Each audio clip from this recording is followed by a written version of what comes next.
Well, welcome everybody. It's really great to welcome you. This is the last of our conferences and intensives this year. And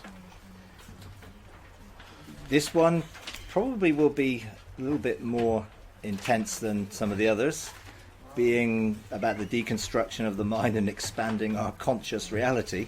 That in itself, as you see the title, is likely to stretch you somewhat, challenge you somewhat, but that's why you're here, I guess. If you're not here for that, not my problem. But we have a mountain of authority here which we call FAR, Freedom Apostolic Resources, and that's really the authority we have to run these type of things. Our mandate is to gather, connect, impart and release, and we're doing that in many different ways, and this year we've done that through some conferences and intensives. Obviously we do it through the Engaging God program and other things. So for everyone who's gathered and all that you are here and all those who are going to connect later when they watch the things later on, our desire is to impart revelational experiential truth through encounters and engagements. It's not about listening to me and hearing me say something. If whatever I say challenges you or stimulates you, take it back to God. That's the key to all this. So we want you to find a place of rest, an oasis of time and space where you can come out of your normal everyday sort of routine and engage God, who's our dad. And his intimacy with his sons and daughters is what we need to deconstruct and expand our minds. Nothing that I say and nothing anyone else can say has the ability to renew your mind or expand it or deconstruct it. Only what God says. So always engage God, because he's the only one who is the truth. You know, I'm sharing testimonies, I'm sharing some of the things I believe to be true, and they're true for me, but to be true for you, you need to experience them. Many years ago now, I saw this picture in an encounter, and I saw the world, and I was looking at it from a distance, and I saw all these blue arcing lights going all over the world. And then God spoke to me and said, I want you to release lights, blue lights. You know, and I did, not really knowing what I was doing, but just doing it anyway. And then people started to connect and say they're experiencing blue lights, they have blue lights come into their room, blue lights are following their car at night, all sorts of weird things, which I had no idea about. I just did what God said, release a blue light. But what I know that blue light is connecting people to the heart of the Father to release people into their fullness. This is what God said about Sons Arise. Now, that's why we've called this Sons Arise series of conferences intensives. Sons Arise is the cry from the Father's heart. That is the Father's cry. We need to hear it and respond to it and embrace it. And that cry is because he wants his children to come into a deeper revelation of him, to unveil, reveal and release his children into their full and glorious identity and inheritance as mature sons of God, the Elohim, the godlike ones. Now, even that statement will cause some people problems, but Jesus said it. He said, you're called gods. Now, if we're sons of God, then we must have God-like abilities, character, and everything that goes with who God is. The very essence of God is love. He wants us to be full manifestations of love. Therefore, we do need to have some changes that take place in our lives. So, to start off, and some of you have experienced me using some of these crystal bowls before, I'm going to use them, and I want to encourage you to tune in to the frequency of that call from the Father's heart. And it's like, well, how do I do that? I don't know, because you're all different. But by intent and desire is always the key to begin to engage something. And if you engage something out of desire, then you'll find it's much more likely to begin to manifest. If you're resistant or fearful, then it's unlikely to manifest because you're blocking what God wants to do. Perfect love casts out fear. If there's any fear operating, and fear of being led astray, fear of getting the things wrong, all those type of fears that we can get, all those things will hinder being able to hear the cry from the Father's heart and to engage with it. So I'm going to play some frequencies. Those frequencies carry the intent, and that's the intent of the cry of the Father's heart to release and engage sons and to call for the sons of God to arise. So I'd encourage you to close your eyes, and I'd encourage you not to try and think about anything. Don't try and, what's going on? Just be open and have a desire and say to the Father in your own spirit, I want to receive the cry from your heart. I want to experience God's cry. Frequency, vibration, energy is how God created everything. He spoke things into being, and everything is made up of frequency and matter. Energy is all matter which has just been manifested. So I encourage you just to come to that place where you can just rest, because this is the key to this, is beginning to come to a place of rest. And rest is stop striving, stop trying to do your own thing, and just come to that place where you're going to allow God to do whatever he wants to do.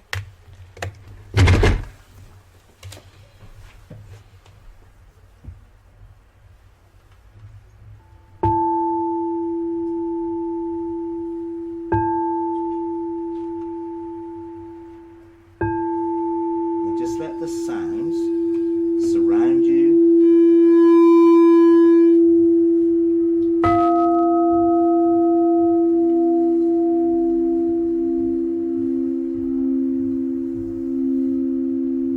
Hear the call of the Father's heart, calling the sons of God to arise, calling the sons of God to take their places within the realms of heaven, to be seated in heavenly realms.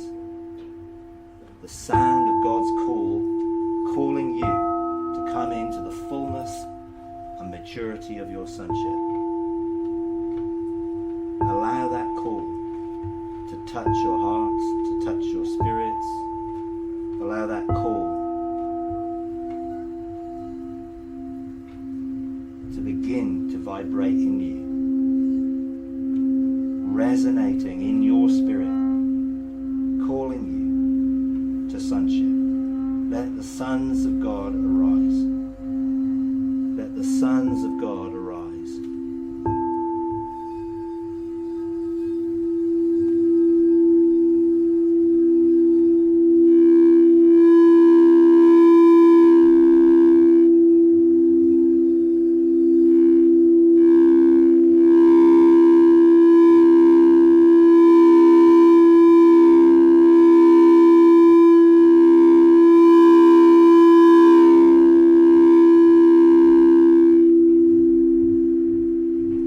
Come into agreement with the call of God on your life. Come into agreement with your destiny. Let destiny resonate in your spirit. And just come to that place of rest.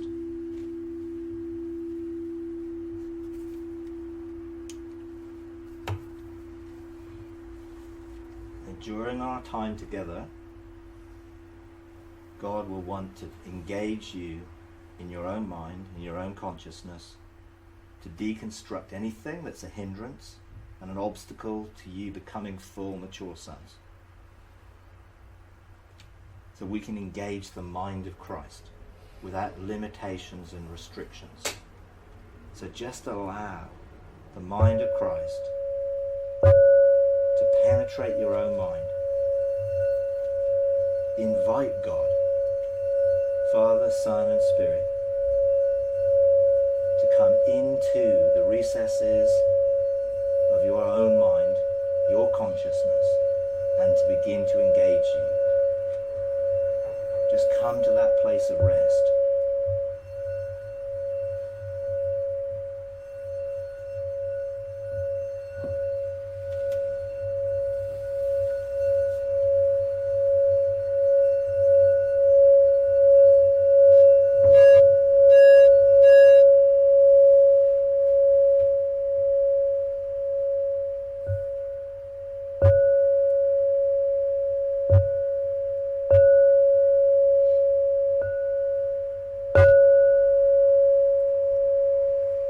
God's thoughts about you begin to penetrate the barriers and restrictions and lies that may frame your consciousness,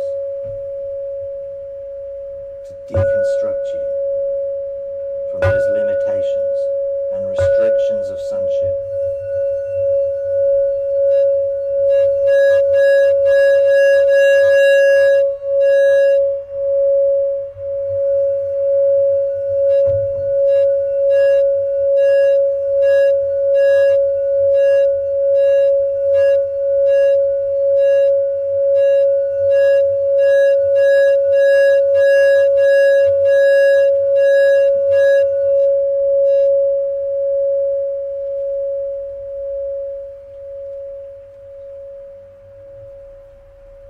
Open your hearts and open your minds and just present yourselves as living sacrifices before the Father and allow Him to change and transform you, to renew your minds, restore you to the original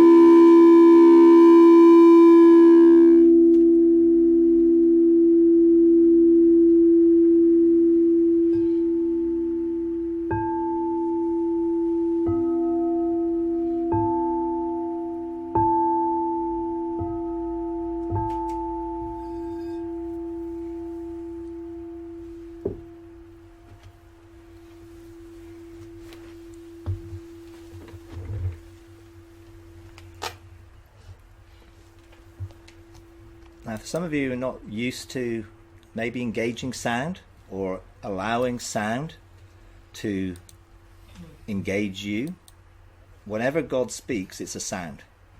His voice carries a frequency and a resonance that can penetrate darkness with light, can bring truth into situations where you may be struggling.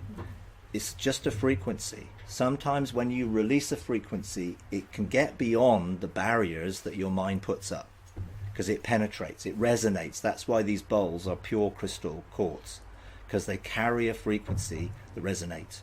Now, I could go into the whole technical side of all that, and we're going to do a session on frequency and vibration because we need to understand how to use it in our own consciousness and how we can use it to create things. But I want to encourage you to be open. We're going to do lots of activations. Most of the sessions will carry activations with them. Those activations are just little sound bites, little opportunities to taste and see. Once you've tasted and see, if you don't pursue what you've tasted and engaged, then it will just be an experience that you have a one-off. We need to continue the activations, in your own time, in your own life, in your own way, so that we can develop a lifestyle of rest in our sonship. Rest is the key to everything. If we're not at rest, then things aren't flowing. So coming to a place of rest is key in all we're doing. So the activations can become a continual living testimony. They can become how we live. When I first started practicing doing everything, I was practicing so I could do it. Now I just do it. I just live that way. I don't have to practice anymore, but I did. I'm a good sportsman. I can play most racquetball sports or ball sports of any sort. And I was naturally good at most of them. So I could pick up a racket or a golf club and generally just be able to hit the ball. But I didn't become a professional because I wasn't disciplined and dedicated enough to pursue it. And obviously it wasn't my destiny in God to do so either. But if I was going to actually use what is naturally in me, I would have had to practice and practice and practice until I became an expert at it. And so all of us, we start off as amateurs. No one really knows what they're doing. But if we continue to follow God and continue to pursue the relationship, we actually mature so that we can actually do those things and live that way. They become part of us. So I don't practice doing things to train my senses. I just use the senses that are trained. And the more I use them, the better they get. So pursuit is the evidence of desire. If you really desire something in relationship with God, then you'll pursue it. If you don't pursuing it, and if you aren't pursuing it, then you really don't desire it. But you can create desire by focusing on the things that God has said to you, on the things he's doing, so that you will then pursue it. So all that I share with you and all the engagements we do are not a substitute for what you do in your own personal time. So use the times that you have, to reflect, particularly the evening times tomorrow and the night, to reflect on what we've done during the day and to pursue seeking God for some of the answers to the questions that he's going to pose. Because he's going to pose questions to you. Some of those questions may be traumatic. They were to me on my journey. Some of the things he started to actually ask me and talk to me about were traumatic to me. They didn't fit with what I thought I knew. And he began to shape what I knew through his encounters with me.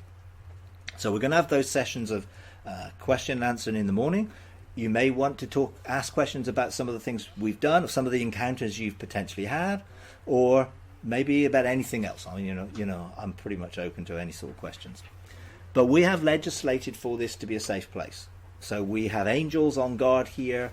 We have the four angels of transformation are here: winds of change, sound of many waters, refiner's fire, and transformation. Those four angels are part of the process to help people come into maturity in sonship. We want to help you connect to the Father, because we can't be sons without engaging the Father. And so he can deconstruct your minds. Now, it's not going to all take place in these 3 days. If it does, that will be awesome. So I'm not going to limit the fact that he could do amazing things, and will do amazing things with you, but it's a journey and a process. You're not going to get a download like in my favorite film, The Matrix. It was like, I can do kung fu, because there was a download and all of a sudden he knew how to do everything. Now, you can read books in the realms of heaven and have downloads of things that can help you do things, but this is a process which is relational. See, a download is not relational. We have to engage relationally for that relationship to develop, because it's the relationship with the truth which is going to bring us into a revelation of who we really are. And so he does want to deconstruct by revealing the religious and cultural frameworks of our thinking, which are limiting and restricting us to what we already know. Don't get stuck in what you already know, because then you'll keep getting what you've already got. And most of you are here because you're not satisfied with what you've already got.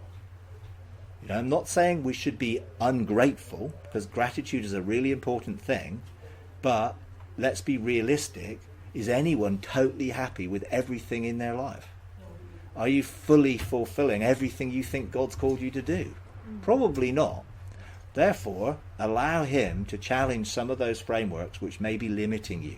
Some of those limitations are how you feel about yourself, how you see yourself. Some of them are about fear, about restrictions. Some of them are about insecurity. Other things which are things that restrict us and hindering us being fully confident in our sonship.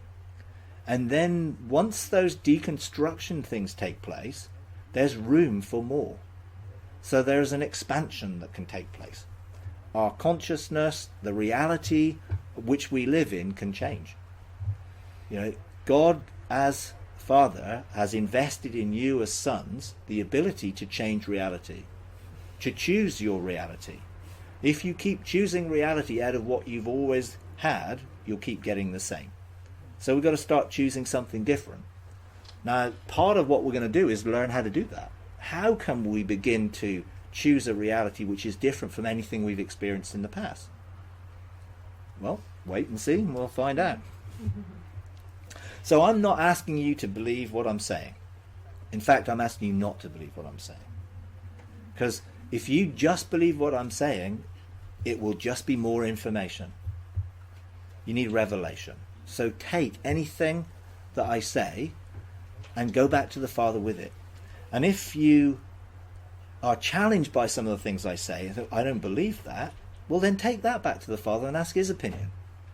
I'm not going to argue and debate with you about things. I'm only sharing what I have experienced and what I believe.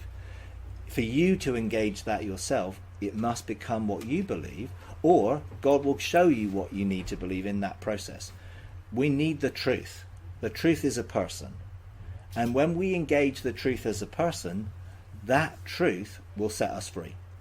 It will set us free from lies, set us free from illusions, set us free from delusions.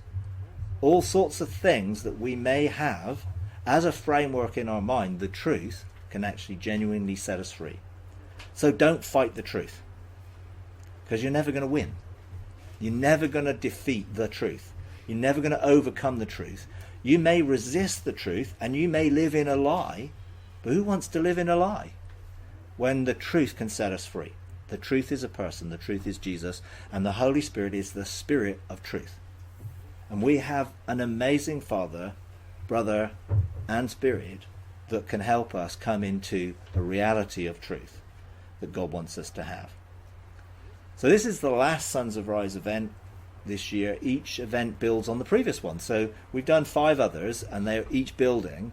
Now this one is slightly, in a sense, independent of the others, in that it is a subject in its own right, but it means if you don't know the Father, which is the first conference is all about engaging the Father, intimacy of relationship that reveals sonship, so that we can be invested and enthroned and seated in heavenly realms. If you don't know all that, and you don't know how to engage that, then you're already going to be limited. So what God can do will be determined by how you know, how much you know about him, but also about how much you know about yourself. So we've built things in this whole process to help you come into a relationship with the Father in sonship, and then take the position of sonship and use that position in the kingdom to bring heaven to earth. And we look through engaging the dark cloud, a process of separating and reintegrating soul and spirit that enables us to live and function in dual realms or multiple realms. If you're limited to the earth, then your consciousness is going to be tethered to this earth. We need to engage heaven, where we're seated in heavenly places, if we're going to have an expanded awareness that sees from an eternal and a heavenly perspective. If all you're seeing from an earthly perspective, then you're going to try and solve the problems of your life with the same mentality that created them in the first place, and it will never work. So the purpose is to help enable sons of God to arise and to bring heaven to earth.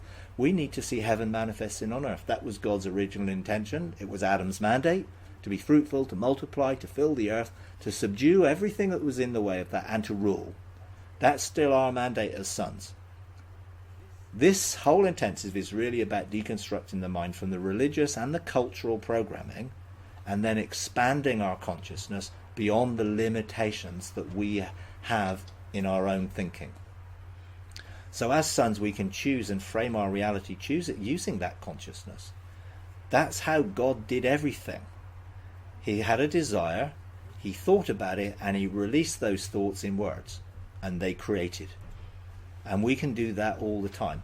And we'll look into the mechanics of some of that, the quantum level of it, but the reality is we can choose reality. You do it all the time.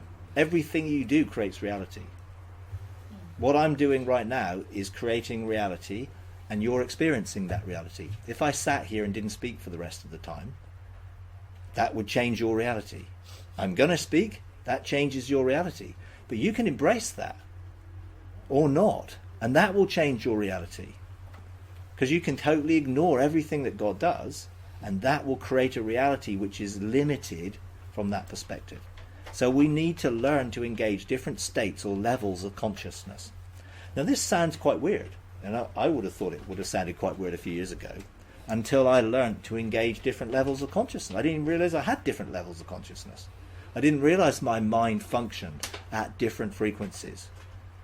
But as I got to know God in a deeper way, that opened up how he does things, so I can do things like him.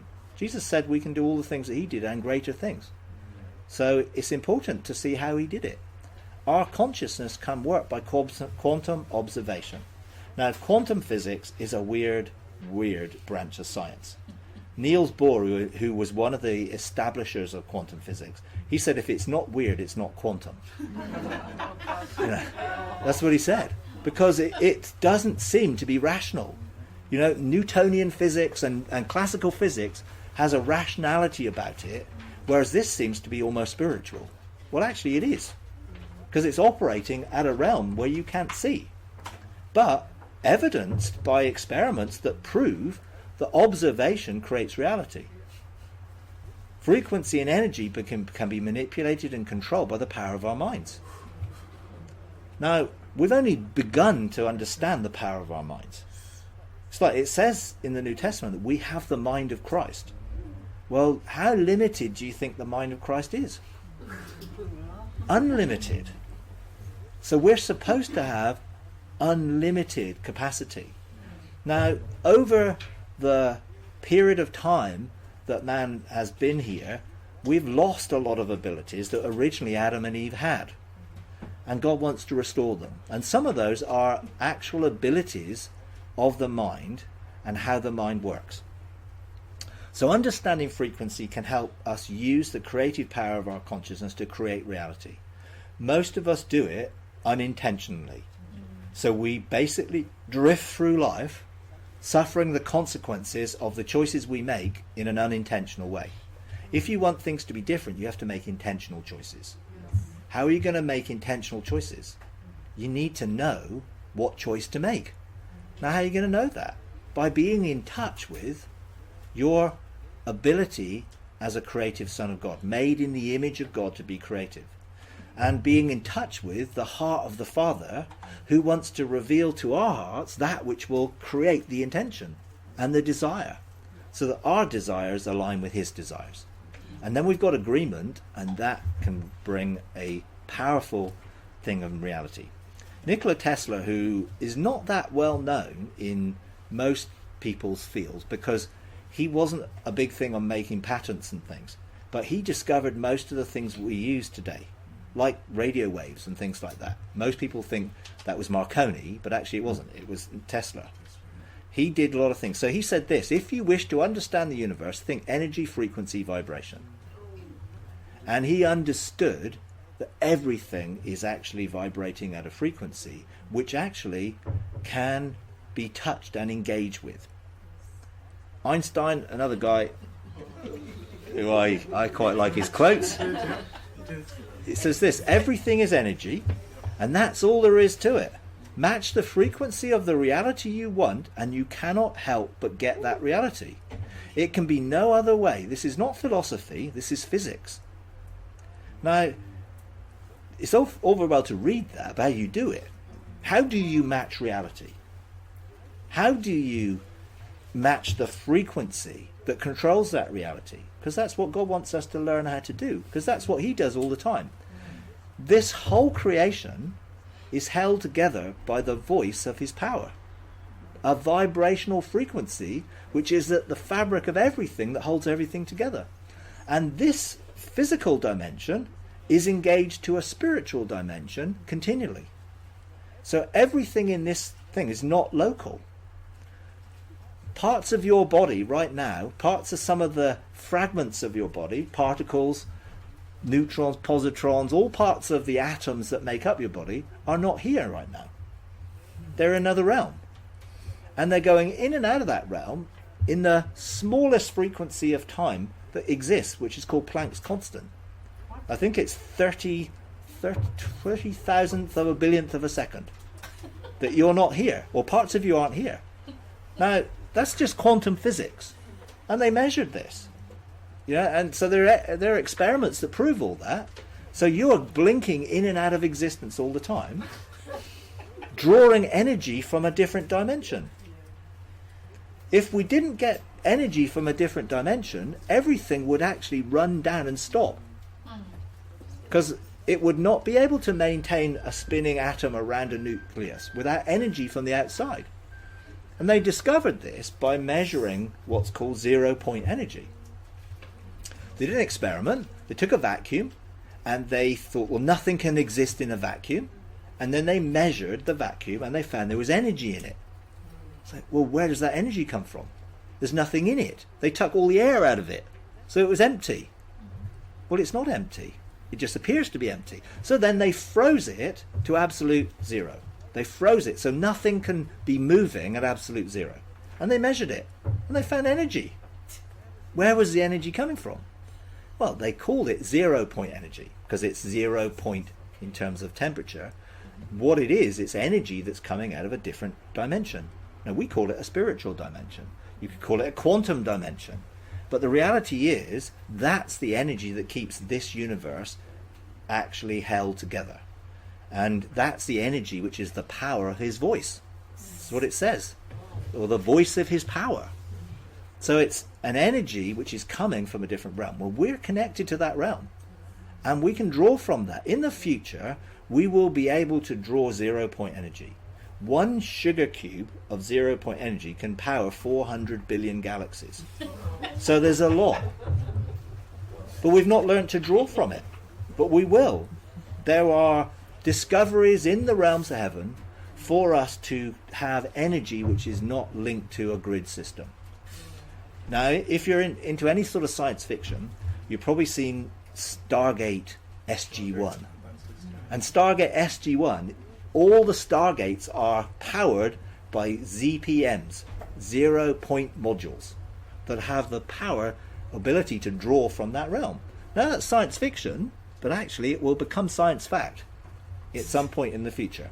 So we need to understand a little bit about frequency and vibration and energy, as Einstein said. Another quote from Einstein, we are slowed down sound and light waves, a walking bundle of frequencies tuned into the cosmos.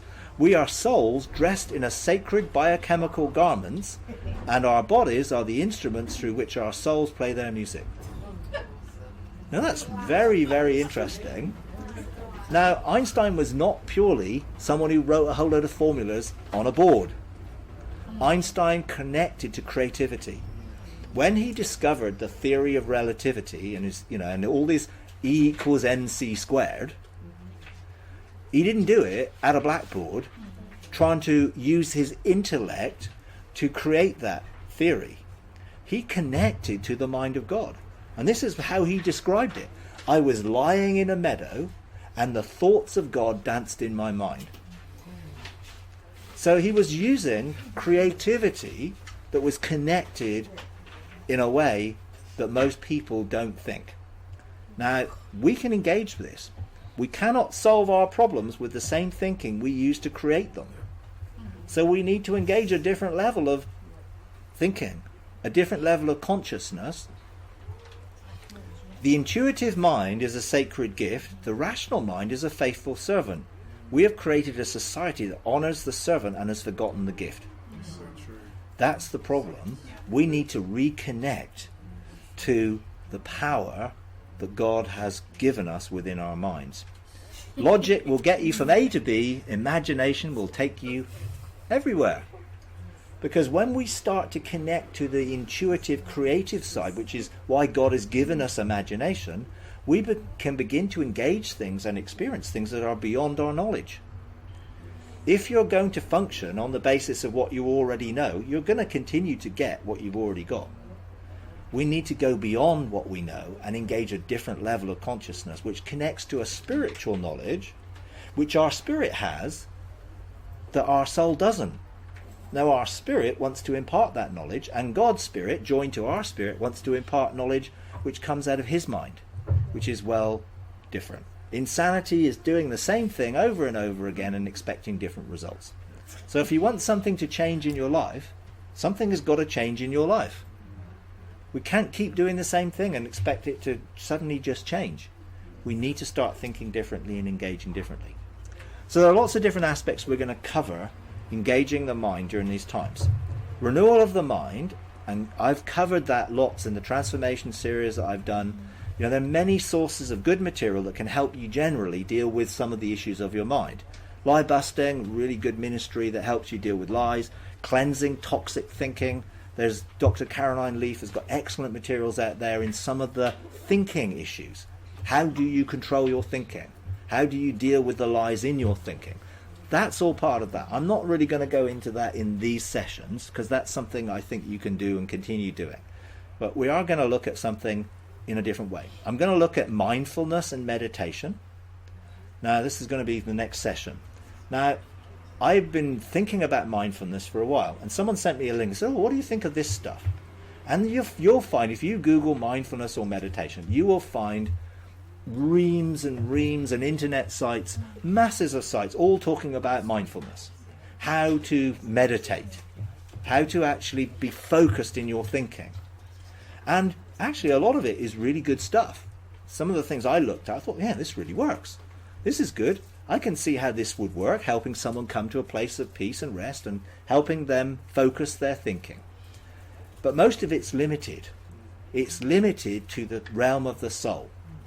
Whereas when we discover mindfulness and meditation, we're not limited by the limits of the soul because we have access to the spirit and to the spiritual realm, which goes beyond the soul. It is an important factor in de-stressing from life. You know, how many people have ever suffered from stress of any sort? You're all lying if you don't say yes, probably. But we need to learn to begin living from a state of rest. That's what God wants us to live in, rest. Not striving, not trying, not struggling to do something, but actually being in a place of rest, and from that place of rest, allowing life to flow. That's going to help us access and use different states and levels of consciousness, helping us focus and develop creative, intuitive thinking, which is not coming from what we know, but coming from a different capacity, because we're made in the image of God. So within our soul, there is the innate ability to be creative and to draw from something which was put in us when we were created by God. But we have the ability to go beyond that. Sessions 3, 4 and 5, we're going to do deconstructing the mind from religious and cultural programming. It's all deprogramming it, engaging cognitive dissonance to discover God's true nature. I'll go into this in detail when we go through the sessions. Being set free from an evangelical bondage regarding the use of the Bible. Now, it's not wanting to offend anybody, but we're going to look into that a little bit. Discovering our true reality. It's not in the Bible. Who said it's not in the Bible? Session 6, we're going to look about rewiring the mind, restoring lost extrasensory perceptive type abilities, because Jesus had them. Telepathy, telekinetic, transmutation abilities. How do you think he turned water into wine? It's like, do you think he turned water into wine by magic? Or do you think he used the power of his mind? The ability that he had to turn one thing into another. People have been trying to do it for generations, called alchemy. Trying to turn base metals into gold. It's like, I think I'd rather have base metals into gold than water into wine. Personally, don't really like wine. But Jesus showed the potential in what he did to show us that we're supposed to do everything that he did. So doing the works of Jesus and greater. So what are the greater works? Well, we need to go beyond our present level of consciousness if we're going to discover greater works. Session 7, remapping the mind with eternal consciousness. Because you know things from eternity that you don't know in the soul. So if your eternal memory can map your present memory, then you can reconnect to who you were before you were here. So engaging eternal memory, developing non-linear thinking. I'm going to just say them, otherwise I won't finish the session. We'll go into it when we look at session 7. Reconnecting with creation as sons for its restoration. This is the purpose that we have, to bring restoration to all things, so that we can then move on to where we would have been if we hadn't messed it up in the first place. God does not want to bring us back to the Garden of Eden and just restore everything that Adam had then. He wants to restore to his original intention of what Adam would have had he not have sidetracked the human race into what we are now. Jesus came to undo what Adam did as the last Adam. Session 8, using transformational power of communion to renew our minds and expand our consciousness, engaging the frequencies of the mind of Christ within the elements of communion to restore the power of our consciousness. Session 9, expanding our mind, our consciousness and reality. How do we expand? Once you've expanded something, it's very difficult for it to go back to its original shape. So when you blow up a balloon, what happens when you let the air out? It never goes back to the size of the original balloon, because it's been stretched. God wants to stretch your mind, your reality, so you go beyond. So going beyond our present limitations and restrictions to know and embrace our full potential as sons of God. And you all have a potential which is way beyond what you can imagine or think. And that's why the Spirit searches the deep things of God to reveal that potential to us. Session 10, understand how frequency relates to the expanding of our consciousness, the power and use of intention in creating reality, heavenly perspectives. Session 11, using the power of our consciousness for creating, choosing and framing a new reality in our lives. Session 12, engaging spiritual realms, because all this stuff has to be outworked. And we have the ability, once we know how to engage the spiritual realms. That means we can be translated in time and space. We have control over time. Time doesn't have control over us. We can start seeing things from an eternal and heavenly perspective, therefore frame your life in a completely different way, creating reality from that eternal perspective, because that ultimately is what's going to bring heaven to earth. So those 12 sessions we're going to cover in the next 2 days. And they're all just starter sessions for ongoing development. Yeah, so whatever you learn, whatever you engage, then take it. There will be different areas that will need your desire and your perseverance to bring about transformation, transfiguration, metamorphosis, change, the renewing of our minds. It's our destiny as sons to be fruitful, to increase, to expand, subdue and to rule. That's every one of our destinies. To embrace it, we've got to do something different than what we're doing now. So if we're going to fulfill our destinies, we need our minds to be deconstructed from some of the belief systems that we use to create our reality, because those belief systems are limiting us. The beliefs from the do-it-yourself tree path, the tree of the knowledge of good and evil, have framed our lives and our lives that rob us from the truth of who we are as sons of God. And we need those restrictions removed, and we need those things dealt with. God called me to legislate in 2016. At the beginning of 2016, he called me to legislate. What I mean by legislate, to make laws, to legislate decrees, and to use the authority of where I'm seated in the heavenly realms to begin to effect change. Because legislation brings change and transformation. I didn't realize that he was going to use those decrees to iconoclastically, and if you don't know what that means, I'll explain it in another session, deconstruct my mind and expand my consciousness. Because I made decrees directing them to other people, thinking, I know a whole load of people that could do with a change of mind, and I was directing them out there so that people could engage their sonship and come out of the wilderness and come into their inheritance across the promised land and all that stuff. And God was saying, you might be pointing the finger out there, but there's 3 pointing back at you. And so he spoke to inspire me to create that legislation. And this challenged me, and I used what he said to use as the framework of the legislation I made. And this is some of the things he said. So the mists around closed and clouded minds must be dissipated. Now, I didn't no idea what that meant when he said it. So I just carried on listening. The hindrances and entanglements must be removed so the limitations of minds that are stuck in what has been can become free to embrace what can be, so it can become what will be. Now, these things, I could meditate on that for a long time and still not fully get it. But I got it enough in my spirit for it to stir my spirit to act. The veils must be removed and restrictions lifted to embrace the limitless potential of my reality. And this is God speaking. So receive these words to you as I receive them to me, and let them stir you to embrace.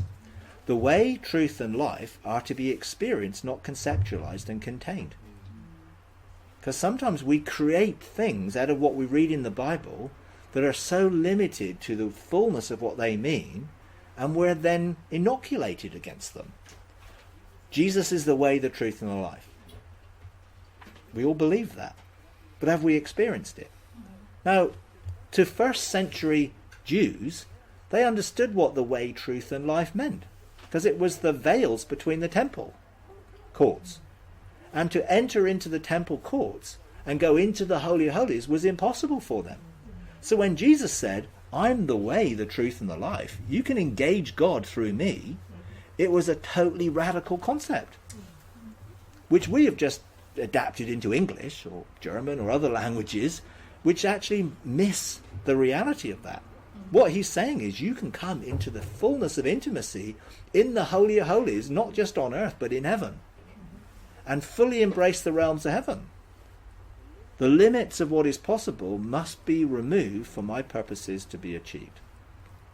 You must begin to entertain limitless grace and mercy, to be able to grasp what is true reality beyond all your limited expectations. Now, I didn't know what this was going to do to me, because I didn't know what limitless grace and mercy meant. But I was to discover it when I started to engage God more intimately, because he revealed his heart. New dimensions of everything can be yours if you're willing to let go of the old and embrace the challenge of the new. Now, again, I didn't know what that meant. And when I started to look at new versus old, and new thinking versus old thinking, and new wineskins versus old wineskins, all of a sudden, he started to totally challenge my understanding of what I thought was okay. And I realized that most of my thinking was based in old understanding. And I thought I had a revelation of what it was to think in a new perspective and see a new wineskin. And I thought I was going to do a couple of sessions of teaching on that just to set the framework. I ended up doing 48 sessions of teaching on new versus old. And it just took me deeper and deeper into the reality of what I thought I knew was completely wrong, most of it, and framed out of my own religious frameworks. Now, I had experienced heaven. I'd been in heaven for 4 years at this point, 6 years actually, up until 2016. And I'd had experiences in heaven virtually every day. And I'd engaged the throne room, and I'd engaged multiple places in the realms of heaven. And yet, what God was saying is, you are limited by how you've understood those things to be, because you've framed them in your own understanding. So I had to let go and be willing for him to show me where my thinking was old. That was not an easy process, because I am quite firm in my beliefs. And then when he challenges them, then I'm quite willing to let them go. But when I hold them, I believe them. I'm just saying that what I used to believe firmly, I now no longer believe, because he showed me that that wasn't actually truth. It was part of my journey. Because sometimes we have to go through stages of belief to get to somewhere else. It's very difficult to jump from A right to Z without going through B, C, D along the way, because it would be too much of a trauma. And even some of my encounters were very traumatic to my belief systems, which is what cognitive dissonance is. The veils must be removed and restrictions lifted to embrace the limitless potential of my reality, the way, truth, and the life. This is key to where we're going. God was challenging the restrictions that limit our sonship. That's what he was doing. It is time to clear away the obstacles, to remove the shadows and step into the light. It is time for our minds to be deconstructed and for our reality and consciousness to be expanded. So my response to this was to legislate. So I made a law. Went into the realms of the court of the kings, got a scroll, and produced a law which was a legislative response. And I made declarations based on some of those laws. So this is what I decreed. I call for the removal of the limits to unveil the beyond, the limitless potential possibilities of eternal reality. Now, I had no idea I was going to say this. I didn't sit down and think about what I was going to declare. I just allowed what God said to resonate in my spirit, and then my spirit started to speak. And I made declarations. Now, when I journal everything, so I journaled the declarations, and then when I went back, I then tried to find out what I was declaring. Because I didn't know, I just declared it. I call for freedom from the religious restrictions that are creating limitations. I call for justice against all the fear-based entanglements that are hindering the renewal of minds. I call for hearts, minds, and wills to be filled with compassion, zeal, and passion. I call for all confusion to be removed from the hearts and minds. Then, this is the law that then I produced. And it was the law of religious freedom. And it was probably one of the third, fourth laws I'd ever produced. And it was one that I've used continuously to legislate for this across the world, to bring people out of the wilderness and to encounter the promised land of heaven. I hereby authorize the law of religious freedom. The law approves the right of the Joshua generation to set God's people free from the religious restrictions and limitations.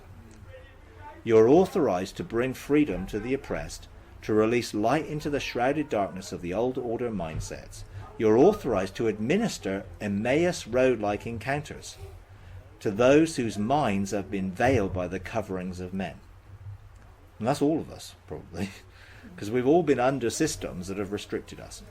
Jesus encountered two people walking on the Emmaus Road, and he totally unveiled a completely different reality to them by using the truth that they thought they knew and reframing it for them into a new reality. And Jesus did that all the time.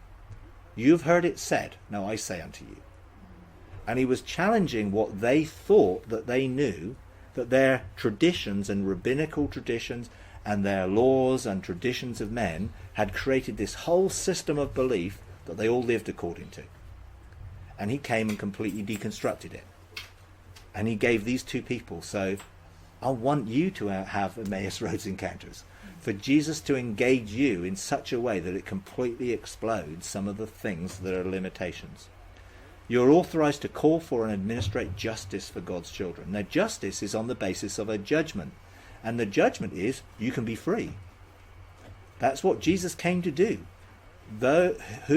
He who knows the Son will be free indeed. In love, you're empowered to challenge the old wineskins and their associated mindsets, which is what I've been doing for the last few years. You are to call the Joshua generation to action, to call into the valley of decision and release heaven's sound and light. That's the frequency of heaven that can begin to touch people's spirits and draw them towards the light. If people are shrouded in darkness and they can't see the light, they'll end up following the own light of their darkness. Because we think our light is light. When in comparison to God's light, it's dark. And we'll follow our darkness round and round in circles, going round the same mountains over and over again, not really making much progress until we really see the real light, which is creative light. Everything that man creates through the do-it-yourself method is created light. All the truth that man comes up with through their own intellect and understanding is created light, and created light is darkness compared to creative light. So we need a revelation of that light, an experience of that light. You've been assigned the ordinances of the angelic host to engage in visitations, dreams, and visions. So I release angels all the time to come and visit people in dreams, engage people in encounters, have visions that open up and expand what they believe is possible. The old order mountains can be shaken with the winds of change. The winds of change is an order of angels. And the mountains of what has been religion, which has been built, need to be shaken. Hebrews 12 talks about everything that can be shaken will be shaken until all that's left is on the foundation, which is the kingdom. Jesus being the solid rock that everything's built on. And what happened? The religious people rejected the stone that was to be the foundation stone, the cornerstone. They rejected it, and he had to give the opportunity to others to embrace it. And he'll do that over and over again if we reject it. If we reject the true kingdom, we'll establish that of our own, which is why people are establishing their own kingdoms and not actually outworking God's kingdom. That's what all religion is. Use this legislation wisely and with precision, and many will be set free to receive their inheritance.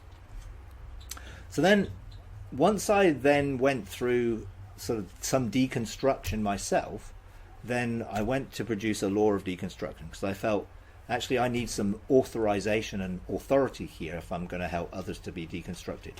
So this is the law of deconstruction. The context is the renewal of the mind. Romans 12:2. Do not be conformed to this world, but be transformed by the renewing of your mind.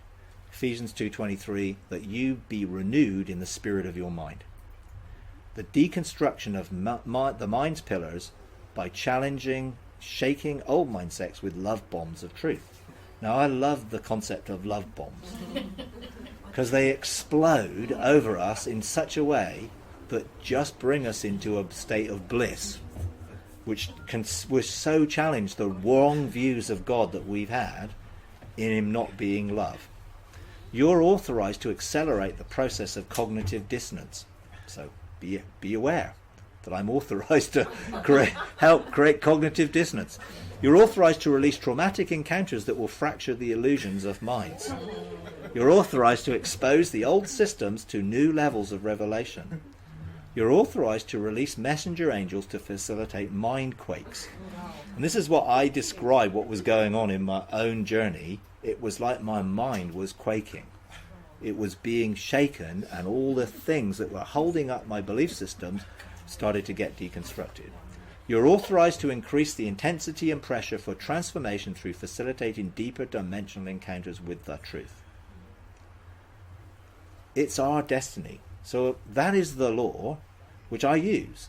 Therefore I have authority to use that law, to legislate it. For all of us, it's our destiny to rule in God's kingdom by being enthroned so we can administrate heaven on the earth. If we're limited in what we believe, our administration would be limited. As a man thinks in his heart, so is he. So if you think your level of authority is level 1, and God's thoughts about you are level infinity, you're going to be limited in that. In terms of laws that we are likely to be able to call to create, are they likely to relate to areas where we specifically done a lot of dealing with our own crap? Yeah, I mean, in a sense, some of the things that God has given me authority to do is to help other people deal with their stuff. So in dealing with their stuff, you need authority, and by engaging something in your own life, you can actually have the authority to deal with that. So if you're struggling with, I can't deal with these things in my life, well, sometimes getting help is good, but actually getting authority is better. So I look at my life, God's called me and he's given me a destiny. Do I have everything that I need to fulfill that destiny? So I look at, what authority do I have? What authority do I know that I have? What authority am I missing? If I'm missing authority, then I'll go and create some. Because that's what sons do. They create laws as kings within the kingdom. And we can create a law that gives us authority to deal with the stuff in our lives. You know, we can create a law that gives us authority to deal with things in our destiny spheres. You can't create a law to deal with something outside of the sphere that God's given you authority generally in. You know, it's like, I'd like to make the world a better place. Well, yes, I would, but only within what I am authorized to do within my destiny. Otherwise, I'm stepping outside of the limits that God has given me. Within those limits, it's unlimited.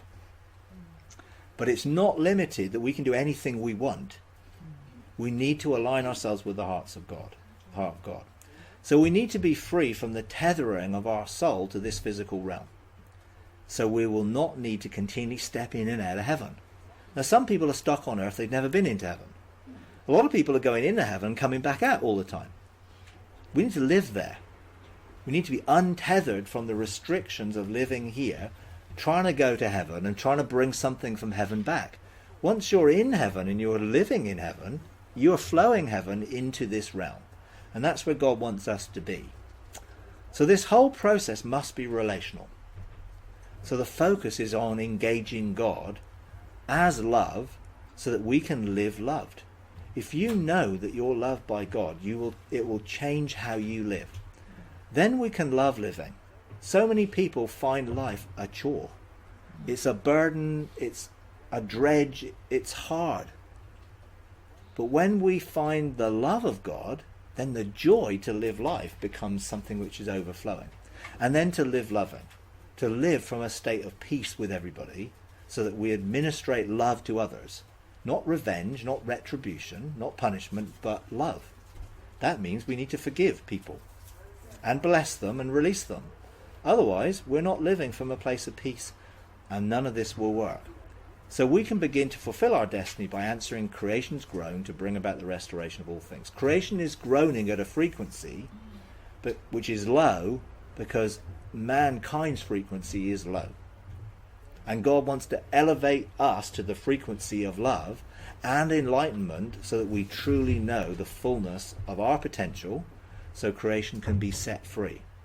Romans 8 is a key passage which talks about our sonship, being made as sons of God, being co-heirs with him in the kingdom, and therefore being manifested as sons of God, so that creation will respond to our freedom and be set free. If we're not free, creation will never be free. So it's so important that we come into the freedom of our sonship, because creation will be set free into the freedom of the glory of the children of God. Didn't even say into God's glory. But we are a reflection of God's glory because we're his children. But we carry, in essence, the nature of God as his sons. And it's that which creation will eventually respond to. So there's two main goals for this intensive: the deconstruction of our minds from the beliefs that limit and restrict us, the expanding of our consciousness to accept a true reality of our creative sonship. Deconstruction of our minds, the act of breaking something down into its separate parts in order to understand its meaning, especially when this is different from how it was previously understood. So when you get something deconstructed, it enables you to see things from a different perspective. That's what that's saying. Removing the framework of beliefs that frames and limits our reality. Now, I found that there were 9 pillars of do-it-yourself beliefs that mimic the 9 firestones that God has in heaven for us to send into sonship. Because there's 9 firestones and there's 9 engagements with those firestones that are supposed to bring us into a revelation of who we were supposed to be from God's desire. Now, if you engage, we've done firestone engagements in other conferences and other things. It's a really important place for change to take place. And a lot of my transformatory moments in my journey came from engaging those firestones. I didn't understand them when I was on them. The first ones were pretty amazing in terms of love and joy and peace and that. But the deeper I went, the less I understood, but the more impactful they were. And I found that my spirit connected to those experiences, and those experiences were the catalyst for change. So I had an encounter in the latter part of 2015, which then prompted this whole deconstructing process, which I went through for 2 years. So deconstructing how our mind and consciousness operates from fixed, rigid belief systems. Not just the physical brain, although there may be some physical rewiring and reconnecting to abilities that are lost and hidden, because there are things innately within the majority of the brain that we don't understand. Some people say that we only use 10% of our brain. That's not true. We use 100% of our brain. We only understand what 90%, 10% does, and 90% we don't understand. Science does not understand how consciousness works. It can say you have a brain and you've got different aspects of your brain, and in the area of the medulla and the things and the hippocampus, they can say some things, but they don't know how your mind actually works, how your consciousness works, how it's not limited by the brain, that it's actually has the capacity to go outside of the brain. They won't tell you that you've got 3 sets of neurological neurons within your body which actually are beyond just the mind and the brain itself. But we do need that rewiring. So how do our beliefs, our paradigms, our worldviews affect our understanding and our choices? Because if you don't know, then you'll keep making the same choices. Confirmation bias, or confirmation bias that should be. The tendency for our present beliefs to cause us to reaffirm what we already believe. So you interpret new data through the lens of what you already believe, and you fit it into your previous beliefs. That's what we do all the time. What shapes our thinking and therefore our reality? What we believe. And therefore, if our beliefs stay the same, our reality will mostly stay the same. It may be affected by other people, but mostly it will stay the same. So in your packs, you will find some sheets which have pillars on them. It's 9 pillars, and each pillar, I would encourage you during this time, and we'll do a whole session on this and an engagement, but I would encourage you to do is ask God to reveal what each of the pillars that holds up your construct of your thinking are founded on. And then for each pillar, ask him to reveal what the mindset is, what the belief system is, what influence that has in your life, what lies and deception that contains, and what truth you will have when that pillar is removed. Now that's going to take a while, so I don't think it's just going to happen instantly, but start a process and ask for God to reveal each pillar and go through this process in your life that I went through over probably 6 or 7 months initially, and I began to engage. And when we do the activation, I'll go through my journey and what God did to bring me to this point. But basically, we need to find out what has constructed our thinking and why our thinking is as it is, so that it can be deconstructed. And actually all those things which keep the cogs going round in our brains can be realigned to a different level of reality, which is God's for us. If we knew the vast sum of his thoughts about us, it will change our thoughts about ourselves. And that will change how we think, that will change how we act, it will change how we feel, everything will change. So I found this little quote yesterday actually. It says, you don't have to believe what I believe. In fact, you would have to have needed to follow my exact path to be where I am. But what I do want you to do is to challenge you to think. Because if you can think differently, you might believe differently. So actually focus. Actually think about it, engage God in those thoughts, and ask him to engage your mind to reveal what those pillars are, so that those pillars can be deconstructed, because they hold up a whole framework within your minds. So this is what God said to me during an encounter I had with him recently, and he said, "Son, the mind is the battleground for many people, but it's designed to be the place of dimensional convergence from a place of rest. In other words, from eternity to come into time and effectively bring eternal desires and purposes into being. Rest is the state of abiding in love, joy and peace, which is fully abiding in I am. This all comes back to us being in him and being in the I am, and the I am being in us. To be at rest, love, joy and peace, is to live loved, love living, live loving, within the perichoretic circle of the dance. Now, if you don't know what perichoretic means, it's a Greek word. Perichoresis is a Greek word that describes the relationship between Father, Son and Spirit, simply. And it's like a circle of a dance. And you can be in the midst of that circle, and you can be surrounded by their presence in such a way that that experience will begin to renew the mind and expand consciousness. Because it will take you beyond anything you can experience here. When you're in that place, being within the mind of God, effectively. So the limitations placed on the mind by the religious and cultural systems restrict my children to a life of being slaves to the systems.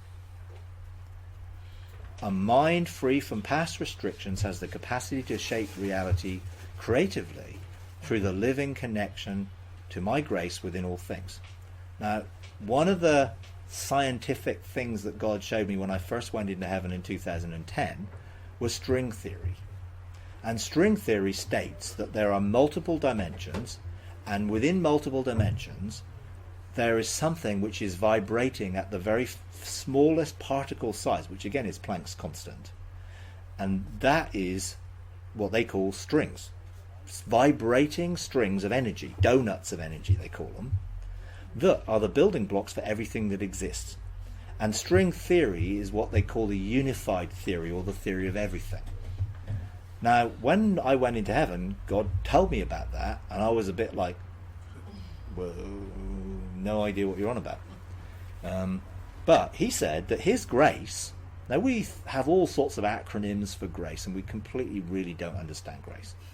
Grace is his divine enabling power. So there is no grace for you to do things which aren't right. But there is grace for you to do everything which is right, because he empowers us to. And when we do things that are not aligned with his will for our lives, we're doing things in our own strength.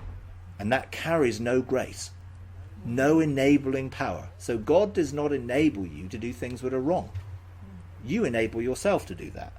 But what he does is enable you to do everything which is in alignment with your destiny. And so within the fabric of everything that exists, including us, there is vibrational energy. His voice, effectively, vibrating, and we can connect to that. So I can connect to the grace which was in an inanimate object, because God's in everything. And the ability that everything has to exist is because his observation of it.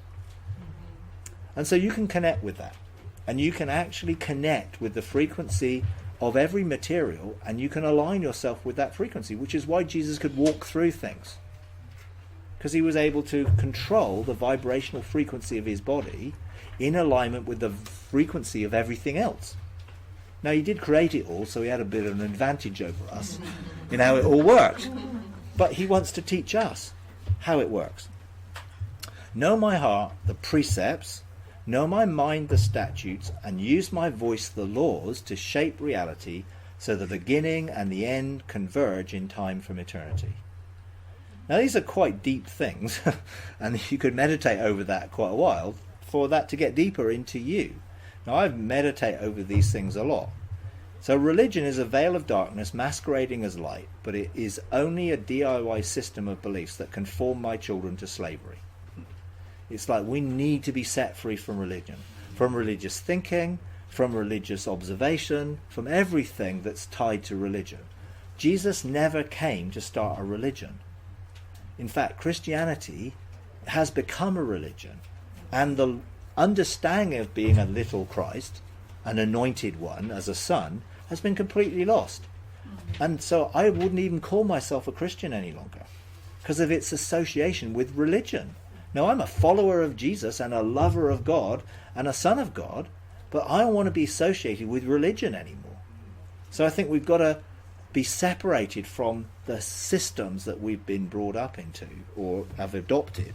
The religiously conformed mind is an illusion of having freedom and enlightenment, when in reality the mind is chained and darkened. Now, it's a challenge. I don't disagree that it's a challenge when these things begin to challenge us. Son, let me show you something. Now, I had this encounter this week, and I was just engaging God one day this week, and we were talking about some stuff, and he said, let me show you something. Now, when he does that, whenever he says that, I think, whoa, something is coming. Because it's usually something which fries me. So I stood in the midst of the limitlessness of creative thought. So I'm in eternity, I'm in the mind of God, and I'm in this conversation between Father, Son, and Spirit. So I'm in the middle of it. And I was able to hear a passing thought concerning love's light. Now, if you don't know what love's light is, you're like me.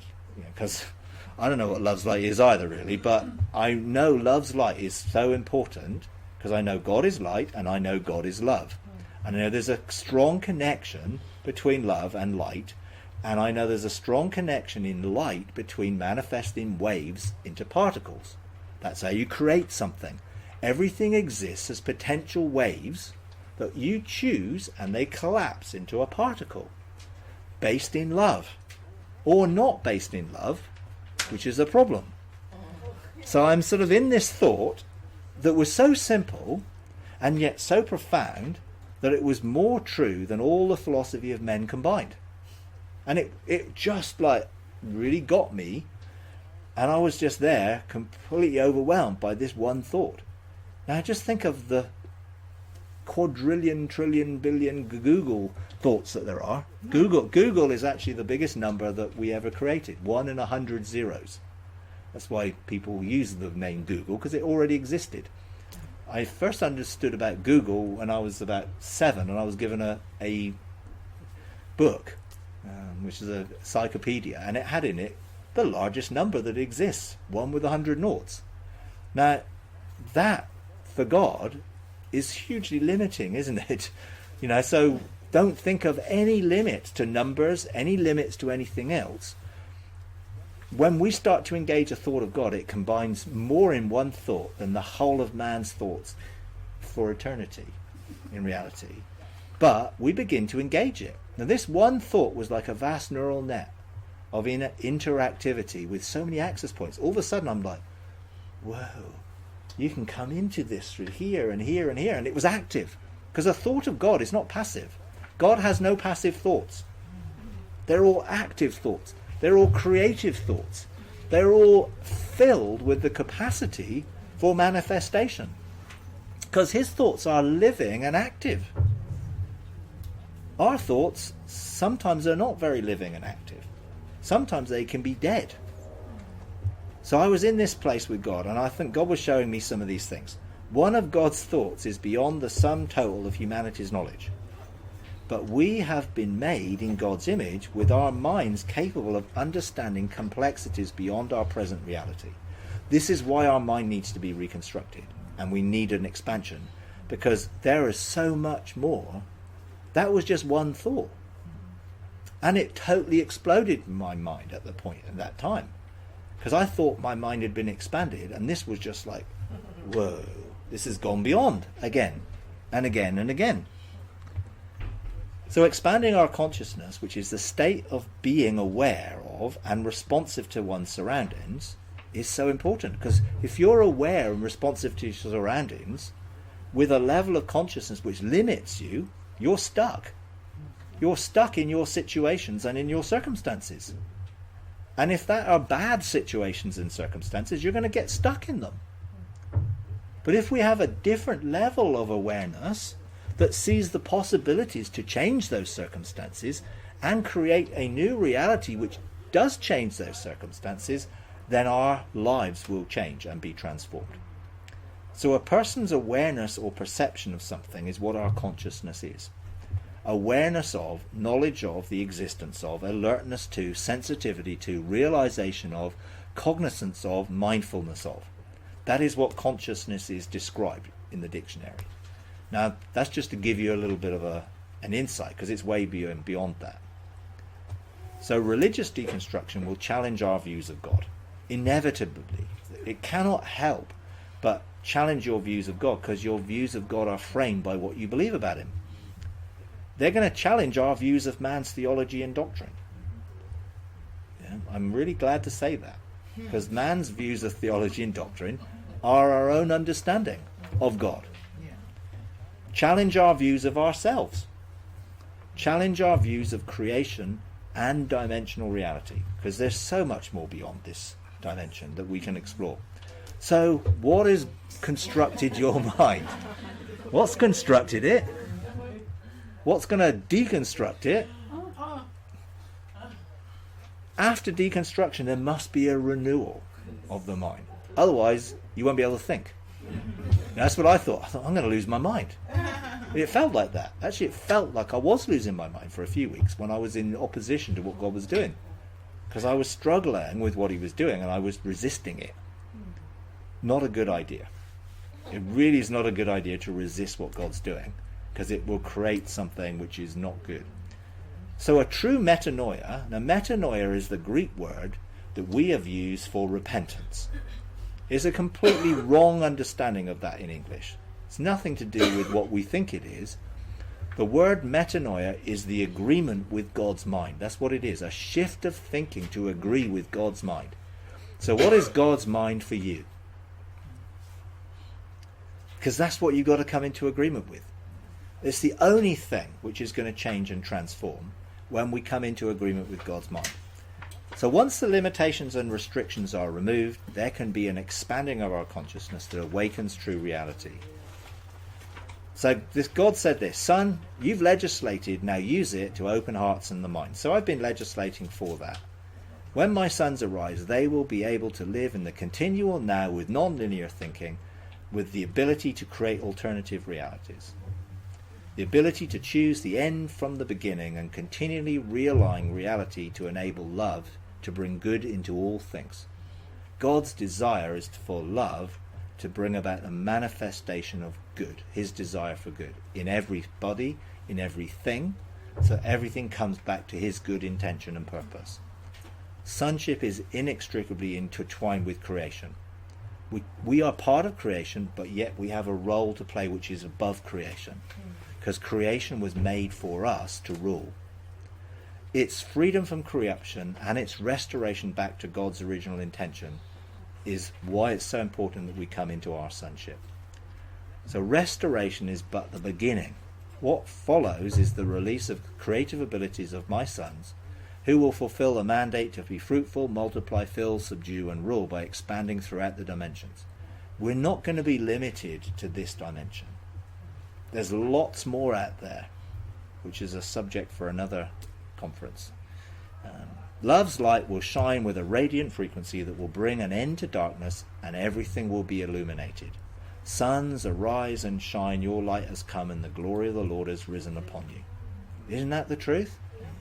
Let's embrace that truth and let that light shine on us. Now is the time for creation to respond to the light of your glory, to be liberated into the freedom of your sonship. Will you let God have unlimited access to your mind, with no no-go areas? Say yes. Yes. Will you let God slay your sacred religious cows? Yes. No, well, in that case, there is going to be some real deconstruction that takes place. Sam, who's one of our administrators in the Engaging God program, has written some music specifically for this conference, for this time, three pieces of music about renewing of the mind. And he's written those with an intent. And he engaged for a mandate from heaven, a scroll, with the particular frequencies, the particular sounds to do. So we're going to use them in some of the activations. So let that sound penetrate your minds. As deep is calling to deep to awaken your sonship. Relax. How can you relax after I've just said all this? Well, it's coming to a place that you cannot do this yourself. You can't do any of this yourself. You can't renew your own minds. You can't deconstruct your own minds. You can't expand your consciousness. Only God can do it. So relaxing is, hey, do whatever you want to do, God. Now, it's a brave thing to say, and I've said it many times, and that's caused a lot of the change that's taken place in my life, because I've challenged God to do whatever he wanted to do, and he did. And sometimes it was so surprising and different from what I thought he was going to do. But when the sound immerses us, it immerses us with the presence and the intent of God within that sound. So some of the music that we're going to use as background of activations carry an intent and a scroll that God has placed within the sound. So when you embrace it, just relax and don't try and strive for something. Allow the sound to go round you and in you and penetrate you, and to release its creative potential for the renewing of your mind, for the deconstruction of your mind. So invite God to engage your mind and consciousness. Now, this is something you can do. You have to do it. I can do what I'm going to do, but if you don't invite God to do it, then he's going to have to try and break through into something that you can open up. Invite God to penetrate your mind with truth. Truth being a person. Invite God to walk with you into your mind and show you the constructs and frameworks of your belief systems. And this is a really weird thing, but it can happen. It's happened to me, that he's walked with me in my mind and showed me these things. And I think he can do that to you as well. So I want to encourage you to do again. Just close your eyes. And again, just let that frequency of the sound of God just begin to be released. Let the frequency of the Father's voice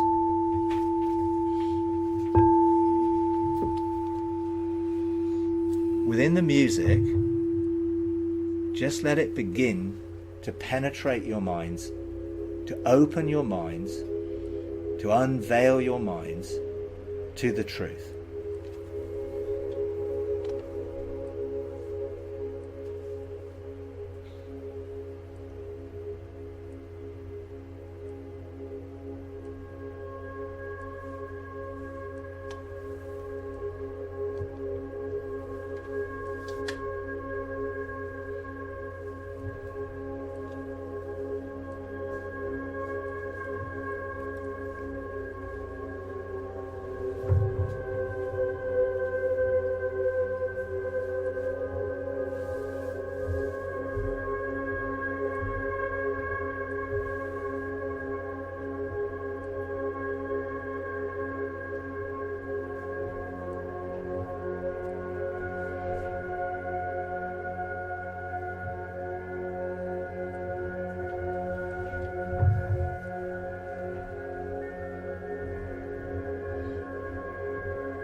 Now that's not normally the sort of meditation music that we use, because it's written with the intention to penetrate and break through some of the barriers. Hence, some of the sounds can be quite penetrating, and some of them can be quite intense. Now, if they are intense, and the same would be for the bowls. If I played this bowl, this one is designed for engaging the mind. It's the high crown. So if I actually really intensely use this, I can create quite a penetrating sound.